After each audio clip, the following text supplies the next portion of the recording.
কালকে তো 25শে ডিসেম্বর ছিল। তো কেক তো আমরা খাই, তো ভাবলাম যে বাজার থেকে না এনে বাড়িতেই চলো একটা সুন্দর করে ফ্রুট কেক বানিয়ে নিই। তো তেমনই ভাবনা আর তেমনই কাজ রেডি হয়ে গেছে আমার। দেখো কত সুন্দর একটা ফ্রুট কেক বানিয়ে নিয়েছি। রেসিপিটা দেখতে হবে তো, শেষ পর্যন্ত দেখো। আর ভিডিও শেষে কমেন্ট করে জানাতে ভুলো না। তো বন্ধুরা, আজ তো আমি তোমাদেরকে ফ্রুট কেক বানিয়ে দেখাবো। তাই জন্য দেখো কি কি উপকরণ নিয়েছি। দুটো কমলা লেবু, এখানে আছে কাজু, এখানে আছে টুটি ফ্রুটি, এখানে কমলা লেবুর খোসাটা আমি গ্রেট করে নিয়েছি গ্রেটারে, এখানে নিয়েছি মোরব্বা, এখানে নিয়েছি চেরি। আর কেক বানানোর জন্য সব থেকে যেটা বেশি ইম্পর্টেন্ট সেটা হচ্ছে বেকিং সোডা, বেকিং পাউডার। এখানে নিয়েছি সাদা তেল, এখানে গরুর দুধ আমি উষ্ণ গরম করে নিয়েছি, এখানে আছে চিনি, একটা ডিম নিয়েছি, এখানে নিয়েছি সুজি, আর নিয়েছি ময়দা। একদম সামান্য ঘরোয়া উপকরণে আজকে আমি ফ্রুট কেকটা বানাবো। তো চলো সাথে থাকো আর দেখতে থাকো আমি কেকটা কিভাবে তৈরি করি। তো বন্ধুরা, একটা ডিম নিয়ে নিয়েছি, এবার আমি আমার পরিমাণ মতন অয়েল দিয়ে দেব।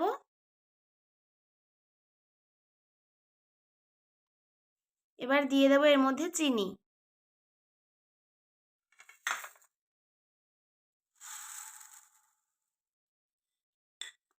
এবার চিনি আর এখানে সাদা তেল আর ডিমটাকে ভালো করে মিক্স করে নিতে নিতে হবে। তোমরা চাইলে চিনিটা কিন্তু গুঁড়ো করেও নিতে পারো, আমি আর গুঁড়ো করলাম না। ভালো করে ফেটিয়ে নিতে হবে অনেকটা সময় ধরে। উষ্ণ গরুর দুধ যেটা রেখেছিলাম সেটা এবার দিয়ে দেবো।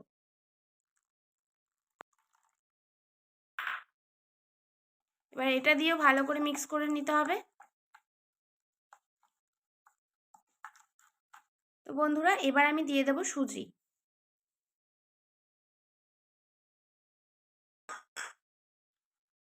তোমরা এমন প্রসেসে করবে, কেকটা এত ভালো হয়।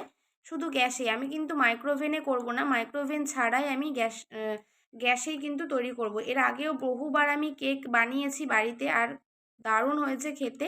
তো আজকে ফার্স্ট টাইম আমি ফ্রুট কেকটা বানাবো। এবার চলো দিয়ে দেবো ময়দা। সুজির পরিমাণটা আমি একটু বেশি নিয়েছি আর ময়দাটা একটু কম নিয়েছি। সুজি দিয়ে কেক বানালে দারুণ হয় কিন্তু খেতে। তো চলো এবার এটাকে সুন্দর করে মিক্স করে তারপর আসছি। তো বন্ধুরা দেখো, এখানে কিন্তু এটা আমার পুরো ভালোভাবে ফেটিয়ে মাখানো হয়ে গেছে। এইবার আমি যে কমলা লেবুটা নিয়েছিলাম তার জুসটা আমি দিয়ে দেবো।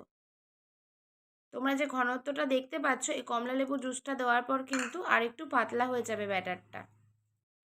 তো বন্ধুরা দেখো, এখানে কিন্তু অরেঞ্জ জুসটা দিয়েও আমার ভালো করে ব্যাটারটা রেডি হয়ে গেছে। এইবার আমি এর মধ্যে দিয়ে দেবো ড্রাই ফ্রুটসগুলো। আর যে কমলা লেবুর খোসাটা গ্রেট করে রেখেছিলাম সেটাও অল্প পরিমাণে দিয়ে দেবো। এখানে দিয়ে দেবো এবার হচ্ছে টুটি ফ্রুটি,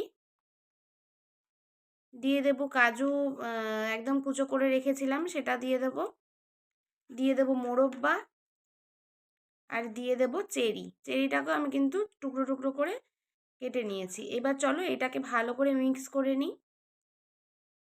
তো বন্ধুরা, ভালো করে কিন্তু এটা মিশিয়ে নিয়েছি আর ব্যাটারের ঘনত্বটা তোমরা দেখে বুঝতেই পারছো, একদম পাতলাও করিনি আর একদম ঘনও করিনি। চলো এবার এটাকে আমি 10 থেকে 15 মিনিটের জন্য রেস্টে রাখবো।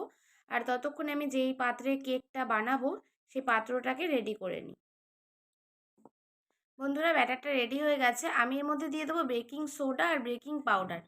তো আমি এখানে বেকিং সোডা দিয়ে দিলাম হাফ চামচের মতন, আর দিয়ে দেবো বেকিং পাউডার। বেকিং পাউডারটা বেকিং সোডার থেকে একটু পরিমাণে কম দিতে হবে। এবার এটাকে আমি আরেকবার ভালো করে মিক্স করে তারপর 10 থেকে 15 মিনিটের জন্য এটাকে চাপা দিয়ে রেখে দেবো। তো চলো বন্ধুরা, খুব সুন্দর করে কিন্তু এটাকে আমি অনেকটা টাইম ধরে মিক্স করেছি আর এবার আমি চাপা দিয়ে রেখে দেবো কিছুক্ষণের জন্য। 10 থেকে 15 মিনিট পর আমি কেকটাকে ব্রেক হতে দেব। ততক্ষণে আমি যে পাত্রে কেকটা রেডি করব সেই পাত্রটাকে রেডি করি। আর এটা 10 থেকে 15 মিনিটের জন্য চাপা দেওয়া থাক। ধরো একটা সিলভারের বাটি নিয়েছি আর এর মধ্যে কিছুটা আমি সাদা তেল দিয়েছি। এবার বাটির সাথে ভালো করে এটা মাখিয়ে নিতে হবে। দিয়ে এর মধ্যে আমি দিয়ে দেবো কিছুটা ময়দা। চলো বাটিটা আগে মাখিয়ে নিই তেলটা ভালো করে। বাটিটার চারদিকে একদম তেল দিয়ে দিয়েছি। এবার আমি ময়দা দিয়ে দেবো। ময়দাটাও ভালো করে, তাহলে কেকটা সুন্দর করে উঠে যাবে বাটি থেকে, বাটির গায়ে একদমই লেগে থাকবে না। এভাবেই কিন্তু তোমরা কেকের বাটিটা রেডি করবে। দেখো বন্ধুরা, বাটিটা রেডি হয়ে গেছে। এইবার আমি এর মধ্যে ব্যাটারটা দিয়ে দেবো।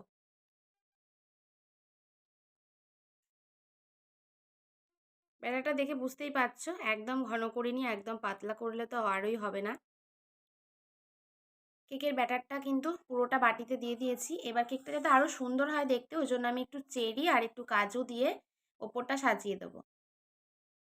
তোমরা এটা নাও দিতে পারো, যেহেতু দেখতে ভালো লাগবে ওই জন্য আমি একটু চেরি দিয়ে আর একটু কাজু দিয়ে একটু টুটি ফুটি দিয়ে সুন্দর করে সাজিয়ে দেবো।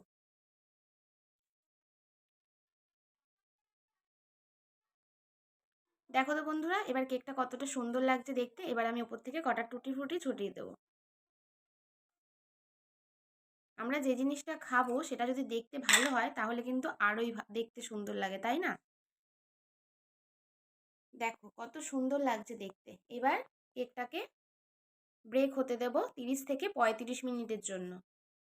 দেখো বন্ধুরা, গ্যাস জ্বালিয়ে একটা কড়াই বসিয়ে দিয়েছি, বেশ বড় সাইজের দিয়েছি কড়াইটা বসিয়ে।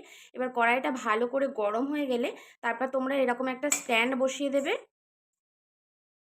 বন্ধুরা, কড়াইটা বেশ ভালো গরম হয়ে গেছে। এবার আমি কিন্তু এই যে কেকের বাটিটা বসিয়ে দেবো, সুন্দর করে সেট করে দিয়ে একটা বড় থালা বা একটা গামলা দিয়ে চাপা দিয়ে দিতে হবে। আমি এরকম বড় একটা গামলা দিয়ে চাপা দিয়ে দিয়েছি। এবার 30 থেকে 35 মিনিটের জন্য সময় দেবো আর আমাদের কেকটা রেডি হয়ে যাবে। তো আমি আসছি ঠিক 30 থেকে 35 মিনিট পর তোমাদের কেকটাকে দেখাতে যে কতটা সুন্দর। 30 মিনিট পর আমি ফিরে এলাম আর এবার দেখবো যে কেকটা কতটা সুন্দর হয়েছে। দেখে বুঝতে পারছো অনেকটা ফুলে গেছে। এবার দেখবো কেকটা ঠিকঠাক হয়েছে কিনা। এরকম একটা কাঠি নিয়েছি, এবার এই যে দেখো একটু কিন্তু কাঠির গায়ে লেগে নেই, মানে কেকটা কিন্তু খুব সুন্দরভাবে হয়ে গেছে। দেখে বুঝতেই পারছো একটুও কিন্তু কাঠির গায়ে লেগে নেই। তো চলো এবার ঠান্ডা করে তারপরে নামিয়ে নেব। আর কতটা সুন্দর হয়েছে দেখো, ওপর থেকে এই যে ফ্রুটগুলো দিয়েছি, চেরি ফ্রুট দিয়েছি, তারপরে কাজু দিয়েছি, টুটি ফুটি দিয়েছি, কতটা সুন্দর হয়েছে দেখতে।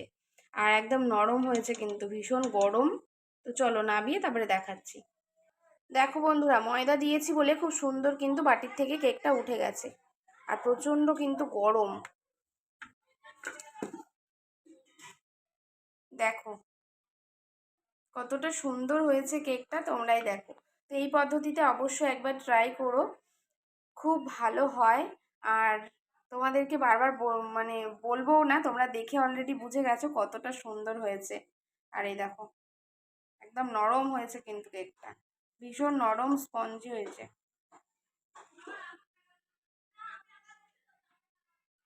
চলো একটু কেটে দেখাই, কেটে তোমাদেরকে একবার দেখিয়ে দিই।